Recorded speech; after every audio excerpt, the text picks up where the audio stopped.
everyone, and welcome to Spoilers, obviously. Click, click, click. I am your host, Joel, and with me today, Moses the Moon. That's me, everybody. I'm the Moses Moon. What up, my brother? Hey, man. Long time no see. Long time no speak. Yeah, brother. Been a long time. How are you doing, man? Yeah. You know, it's doing all right. Fighting the war and just surviving. Ding. I'm good, man. How you been? I'm doing good. I'm not gonna do any voices because I'm horrible at that. You know what? Just for the pure sake of it, just give me something. God damn it. I can only think of Morty for some reason right now. Do it. Do Morty. Oh, I'm feeling good, Rick. Nope. Nope. It's like No. Morty cross Mickey Mouse. Yeah. Oh, yeah. Hi. Hello, everyone. I'm Mickey. Want to play a game? No. All right, let's. What are we talking about today? Yeah, I'm not good with voices. I'm horrible at that. Give me your money, motherfuckers. Yes. How does this voice sound like? More Very masculine. Very masculine. Yeah. Yeah, I like it. It's good stuff. We should do the whole episode like this. Oh no, it'll sound fucking horrible very quickly. I think it'll sound really good, especially since we're talking about hot D. Hot, steamy D with long Big necks. old D. Dude, that dragon has a long fucking neck. He's a noodly dragon. Yeah, what are we talking about? We're talking about House of the Dragons. Well, Game of Thrones, House of the Dragons, episode 2. You know, that song has some very, as far as the fuck up that GOT was, it still is in a deep place in our hearts. I can tell you 2 years ago, I was 3 years ago, I was in doing active military duty, and we got called that there were some weapons in a car, and so the set squad that's meant to go out at emergencies, we all hopped in and drove off, and it was a big ordeal. We caught them, stopped everything, shut everything down, and more manpower came on its way. We concluded that relatively shortly, which was great. And what came to pick us up with this open back truck. So we all hopped in the back, and it's the middle of night. It's dark. It's cold. And as we're driving back, and it's loud, I don't remember if it was me or someone who started it, but it was someone. And everybody just on our way back to base, all the way back. So you did something right. Not everything, but something right when you can at least endear the theme song, which, of course, in episode 2 returns with an opening. Yes, so that was great. That was amazing. So before we actually get into the episode, I want to say some fun facts that came after episode 1. Do it. So fun fact number 1. The episode opening was so amazing that this episode got the most amount of ratings, or viewers to be more accurate, the most amount of viewers for a pilot episode ever. If I remember right, say. If I remember right, it got 10 million viewers. Just that episode. It surpassed any HBO TV show, even Game of Thrones itself. What, the episode 1? Episode 1, yes. Well, fair enough.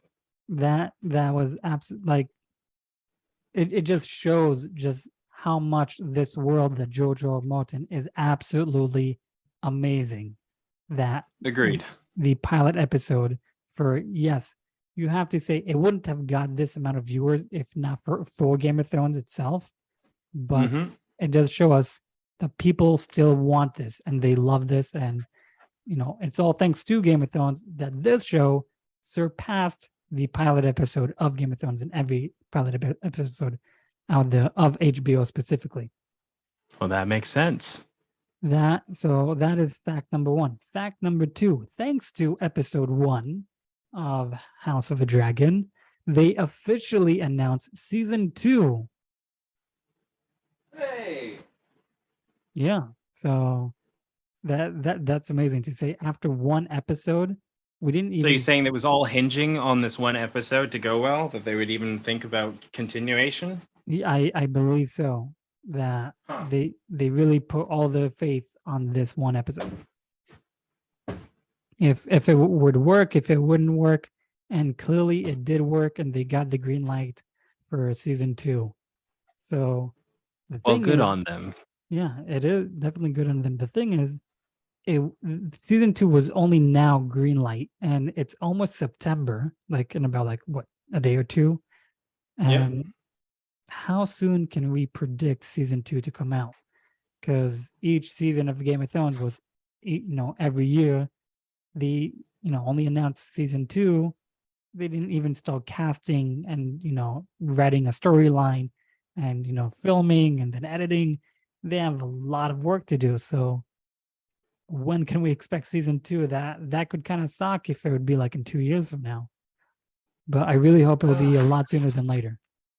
Well, if it goes that good, you know what? The wait will be worth it. / especially it will give us time to process the trash fire that Rings of Power is probably going to be. I definitely do believe the wait will be worth it, but I don't know if you heard of the TV show Westworld. They do, for some reason, release an episode, a season, every 2 years, and that's annoying. It's been already 5 years, and they have only 4 seasons. They didn't finish it. They didn't finish it. They have 3 or 4 seasons, something like that. Dude, it's been because I wanted to get into that, but yeah, so. I don't want them to do the exact same thing over here, because by the time let's say it is, every other year, by the time you get to season 2, it's what happened in season 1? I don't remember. Well, then that just means we can rewatch it and introduce our kids to it. I think he is too young for that. Grandpa, this show sucks. It's so old. The graphics are horrible. What? Back in my day, it was the top of the line. Yes. But it's not even ultra reality. It's not VR, Dad. God. Oh, gosh. But anyways, let's get into the actual episode itself. Let's get into it. I'm gonna say my point of view before asking you for. That's fine. For fun. Go for it. For a change. I usually okay. I usually ask your opinion before I ask myself. That's true. All right. I want to hear your opinion. Go. No, it's not. I'm not mad or anything. Motherfucker. Such a sulky baby. No, go ahead. I do appreciate this episode more than episode 1. Episode 1 for me was okay. We also talked about it, and it was a flat line, but it was a good flat line. Over here it's okay, now the flat line's starting to have a curve upwards, so it's a positive. I start to see the conflicts that are happening over here, and it's very interesting, and I'm pretty sure everyone has the problem with one thing that almost happened, and we're glad it didn't happen at the end. Yeah. But obviously, well, here's the thing, that's an interesting aspect. See, culturally, okay, first of all, it's a fantasy world, but on a historical level, such things were precedent. But the thing is, in this day and age, our sensibilities make us beyond that. So it makes it really vile in our eyes. And so for one thing, it's yeah, okay, that's fine. But on the other side, it's yeah, well, it was a real possibility. Those were real things to considerate. That's not even a word, to consider. But it still happened either way. So yeah. So no, but I'm saying in this show, I'm gonna get into it later. But what do you think? What was your thoughts about this episode? Well, I don't think they would have gone into it.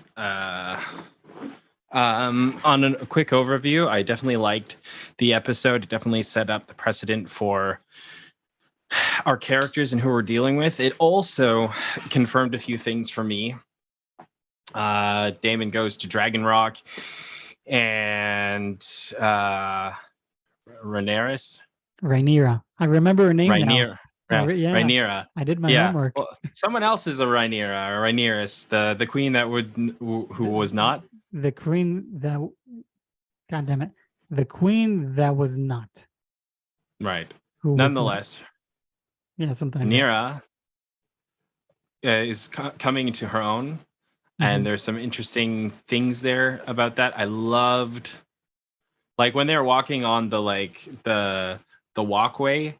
I was like, oh, that's a setup for sure. Because that's like if that's like one of the only entrances or way to approach the castle, it's really well fortified, especially if you got a dragon. And Daemon went all nuclear. Was like, yep, I brought my dragon. You guys are fucked. And I was like, I don't know how this is gonna. I honestly thought this would be the pin out of the grenade, and having Rhaenyra come in was like, that makes sense. But that also proved to me that Daemon actually loves his niece, even out of a point of disinterest or a conflict of interest, if you will.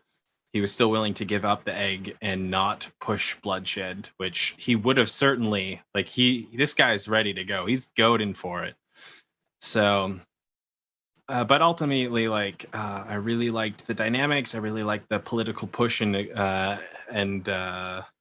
ebb and flow. It's interesting to see the king starting to realize what Daemon said is true, that like that people perceive him as weak and his council's leeching off of him and they're trying to get their claws into him, and he's starting to clue in on that, but at the same time he's still like, I gotta wed, I don't know what to do. Lady Leda? Yeah, something like that. Lady Leda. Yeah, she has an A in her name, but anyways, we kind of saw that one coming. Yeah, Alicent is the one he decides to marry. Yeah, it seems appropriate.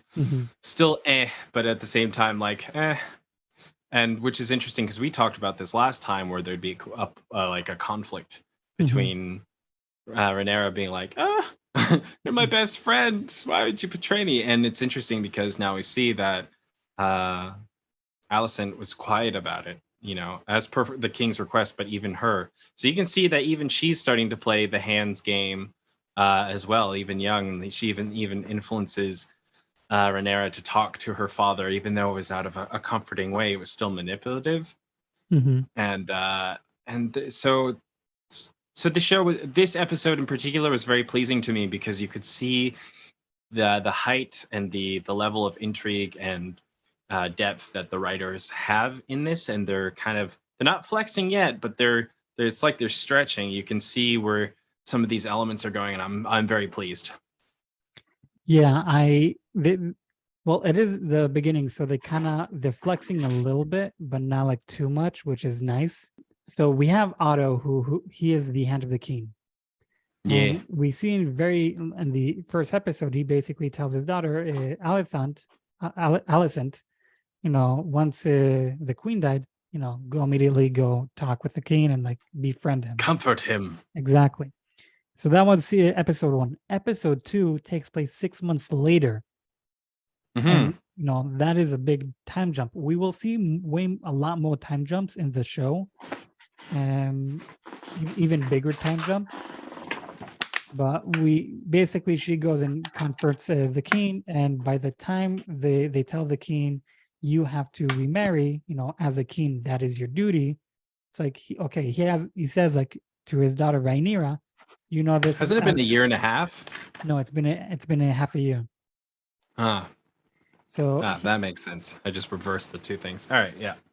So while before he goes to talk with Rhaenyra and tells her like what's gonna happen, the king talks with Alicent, and he tells her he tells her like he needs to remarry, it's his duty, and blah blah blah.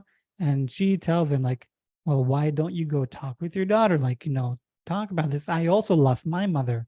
We have something in common over here.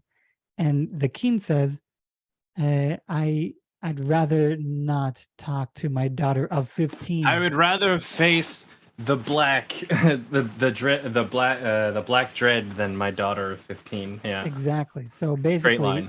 Which, yeah, amazing line, but it does tell us Rhaenyra is also 15. So he's not willing to marry a 12-year-old because she's too young, but he's willing to marry a 15-year-old. So I mean, today in some countries that still flies, but still to our Western sensibilities, it's kind of like, yeah, it's not okay. But I do understand it. Back in those days, it was logical. That's what people did, obviously.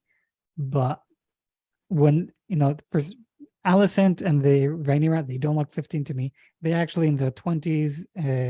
So obviously they look exactly.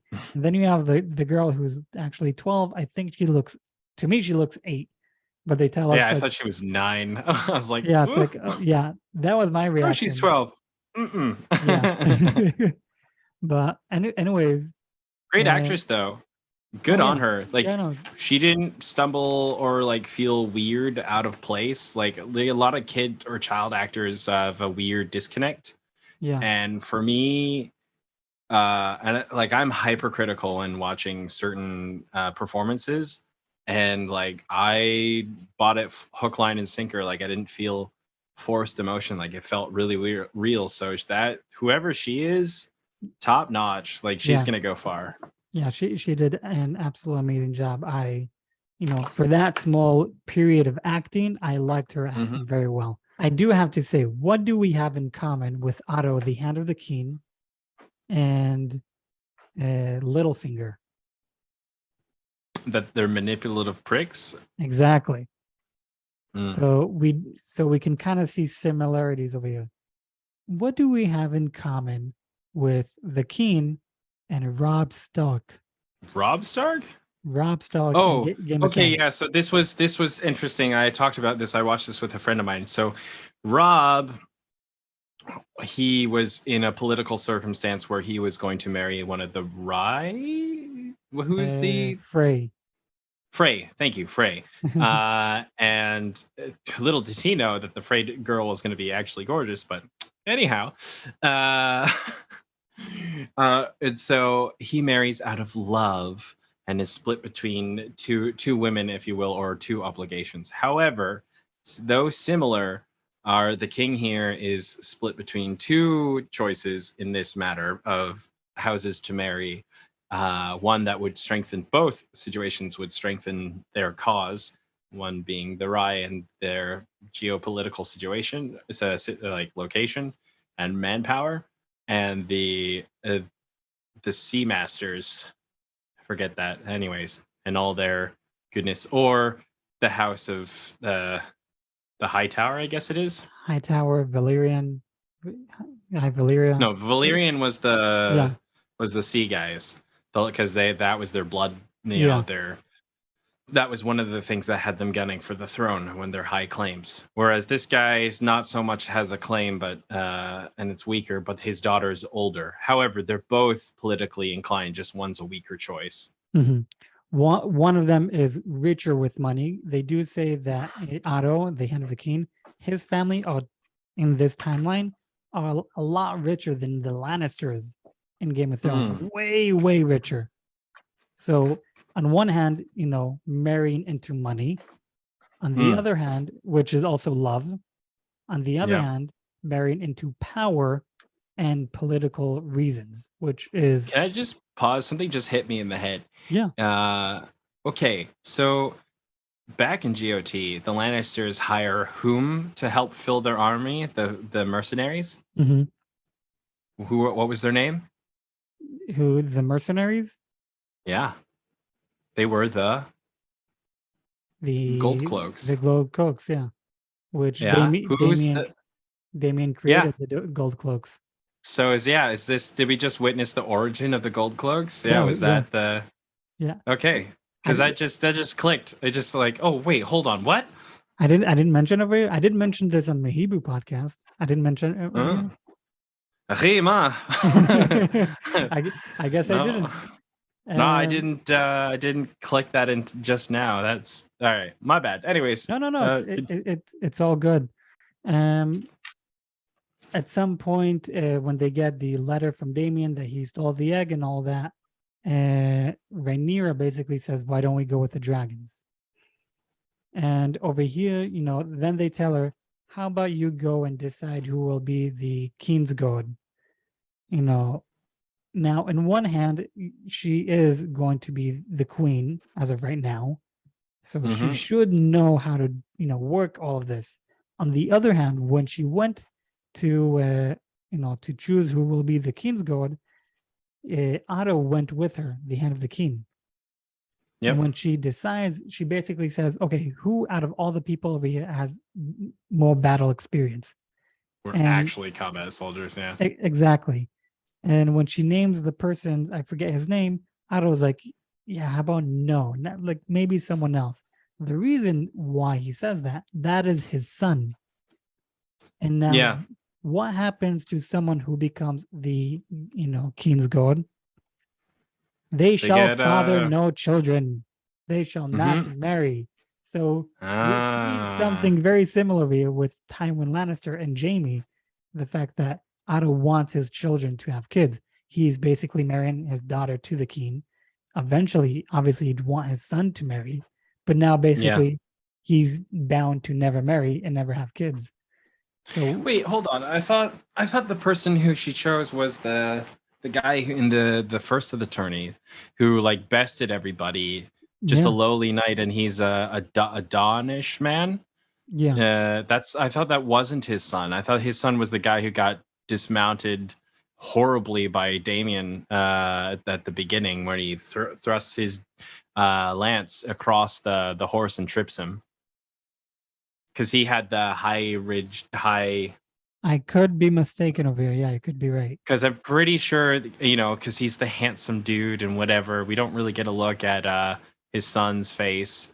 I think what he was doing was, because what he explains is that, that this is when you become a high guard, it's like similar to an alliance, allowing people to merge. So, and she's like, yeah, but none of these people are worth their shit. So, but this guy was a foot soldier and da. So, and he's like, he comes from a humble upbringing. So, and technically he's being elevated.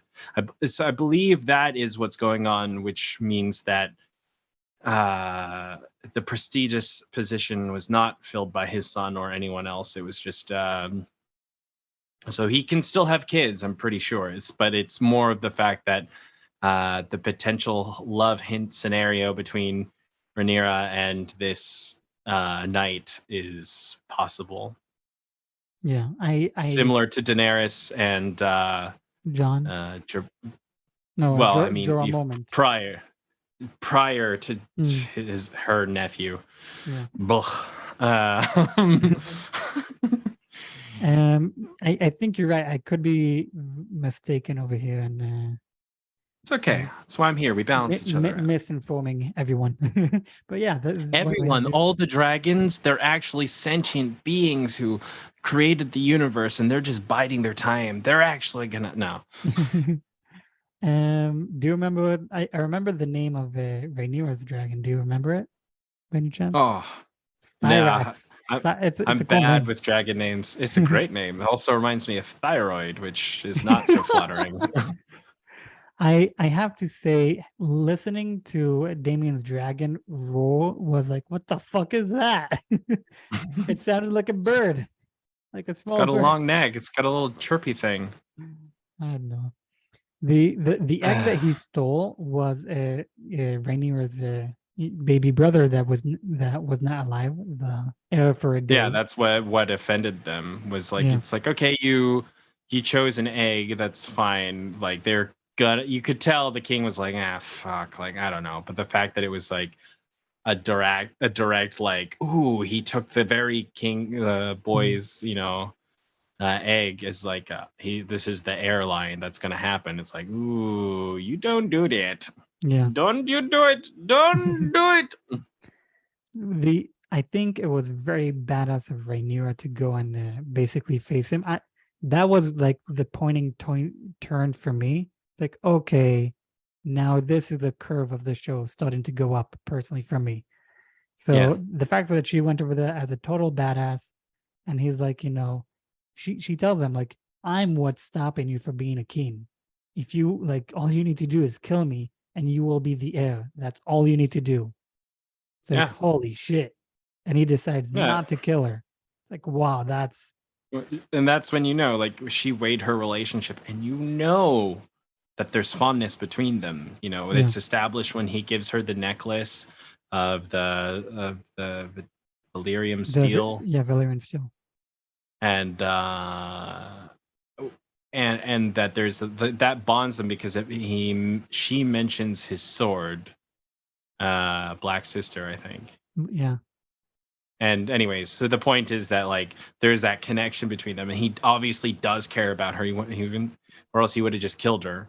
And so and this is what's intriguing to me, is because he's on the hunt and the rise for power, and he's gonna do it. Like there's gonna be something there. However, how it's gonna play out, especially as the other people start lusting for power themselves, as this is, I believe, going to be the Dance of the Dragons, as I think we confirmed amongst ourselves last time we talked about this.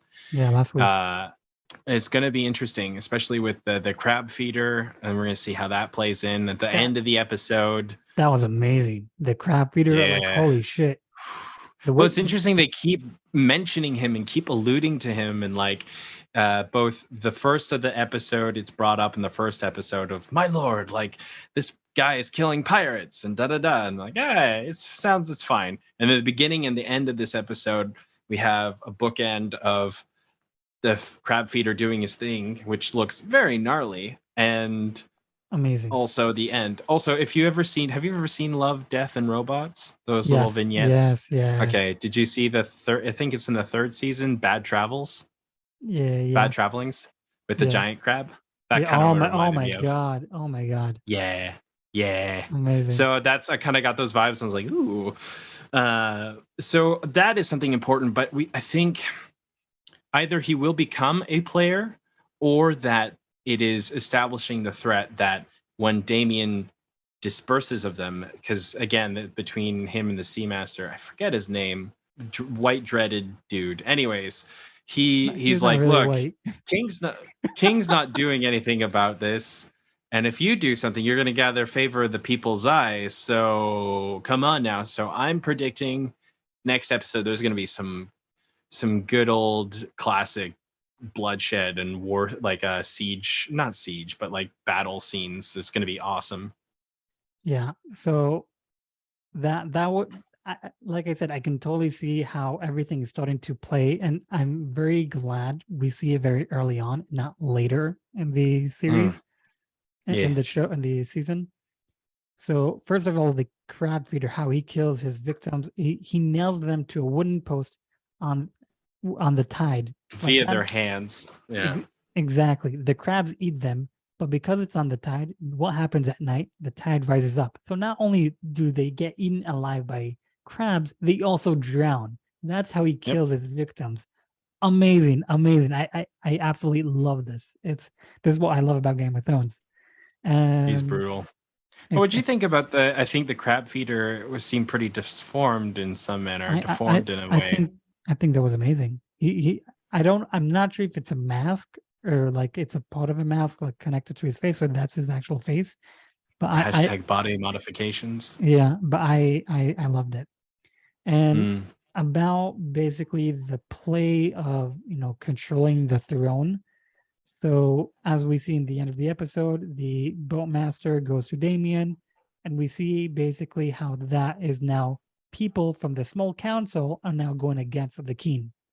And we do see Otto at the first episode trying to make connections to his family to the throne. Yeah, with the little stronger. Said by Raven, yeah. Exactly. And I did see it's all coming together. It's all coming together. And I did see the promo for episode 3.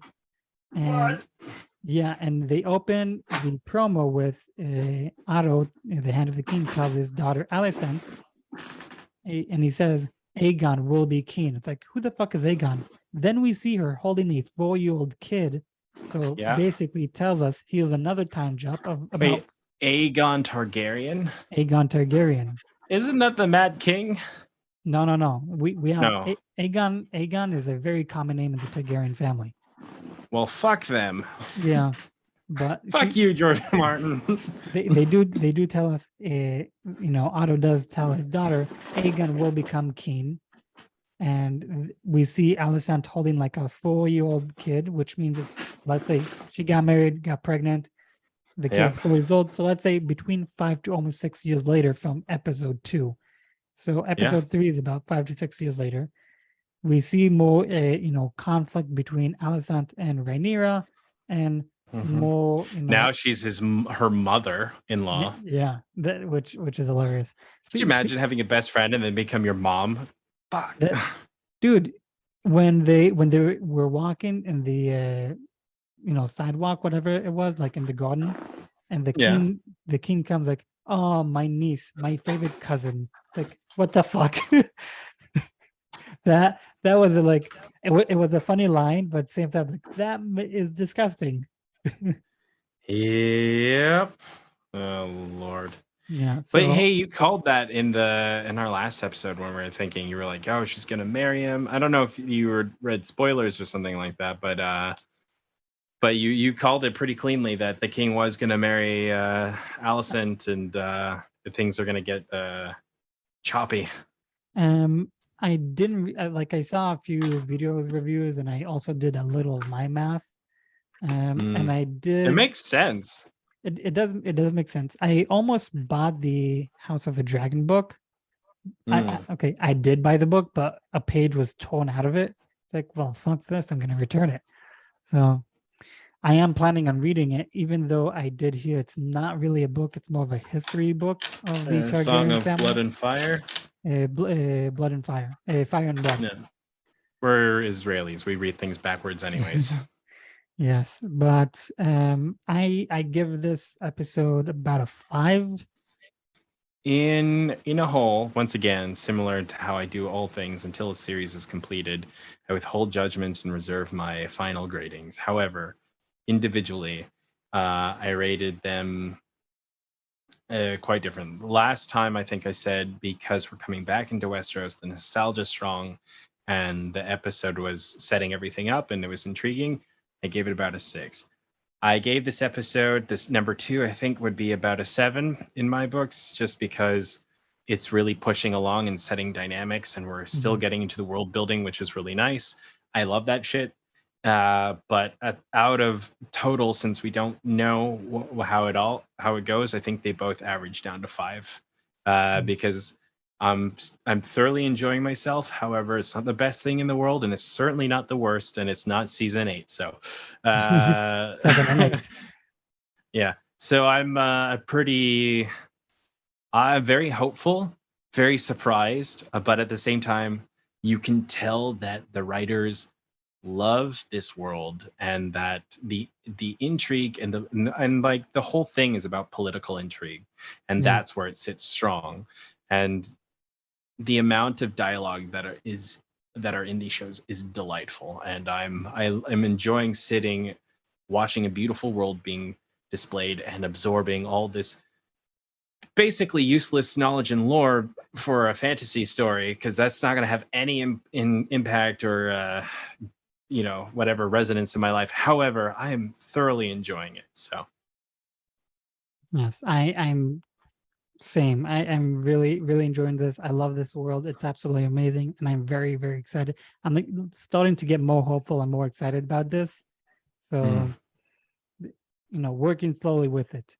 I don't believe I mentioned it last episode, but HBO, Game of Thrones, they have their own podcast, an official podcast called Game of Thrones Podcast. Well, the official Game of Thrones podcast, House of the Dragons. So go ahead, guys, listen to that. It's quite interesting. They do get into detail. They talk about each episode and also with the actors, and they also did an episode with Joel Martin himself. I mean, it's cool. Just have a lame title for their podcast. Yeah. But I do believe we got to our end of this episode. I am your host, Joel. With me today, Moses Moon. That's me. I'm going to put all the links in the bio. Give us 5 stars on Spotify and everywhere else. We talked about Game of Thrones, House of the Dragons, episode 2. We are Hot D. Hot D. Hot D. We are spoilers, obviously, and we will catch you up on the next episode. Goodbye. Goodbye.